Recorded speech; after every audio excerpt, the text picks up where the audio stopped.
Hey everyone, welcome to Online Help Guide. Today in this video, I'm going to show you how to create channel on WhatsApp. So let's get started. Begin by opening your WhatsApp application. Then tap on Updates.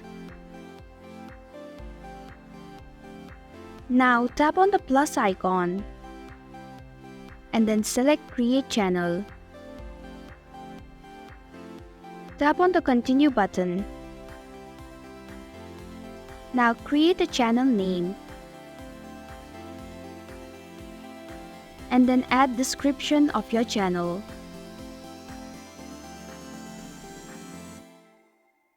You can create channel icon if you want to. Once you are done, tap on the Create Channel button at the bottom of your screen. And this is how you can create your WhatsApp channel. Thanks for watching Online Help Guide. If you like this video, hit the like button and drop a comment with any questions or feedback. If you are new, subscribe and click the bell icon to stay updated on the future videos.